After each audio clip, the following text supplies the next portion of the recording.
Yashwant bank निवडणुकीत पन्हाळा तालुक्यातील advocate Vijaysinh Patil यांची भूमिका काय, असा सवाल गेल्या अनेक दिवसांपासून यशवंत बँक सभासदांना सतावतो आहे।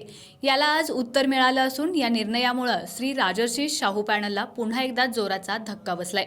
कारण पन्हाळा तालुक्यातील वायडी पाटील गटाने सत्तारूढ पॅनलचे प्रमुख एकनाथ पाटील यांना जाहीर पाठिंबा दिलाय। ॲडव्होकेट पाटील यांनी आपल्या कार्यकर्त्यांशी चर्चा करून हा निर्णय घेतला असल्याचं म्हटलं आहे। या निमित्ताने आज मेळावा आयोजित करण्यात आला होता। यावेळी आपल्या कार्यकर्त्यांसह ॲडव्होकेट विजयसिंह पाटील यांनी आपला हा पाठिंबा जाहीर केला। त्यामुळे निवडणूक मतदानाला काही तास उरले असताना अखेरच्या काही तासात खेळलेली संस्थापक सत्तारूढ यशवंत पॅनलची ही खेळी विरोधकांसाठी धोबीपछाड मानली जाते, असं आता सभासदांमधून बोललं जाते। याबाबत लाईव्ह मराठीने ॲडव्होकेट विजयसिंह पाटील यांच्याशी संवाद साधलाय। त्या पॅनलला पाठिंबा द्यायचा याबाबत माझ्या मनामध्ये एक संभ्रमावस्था होती।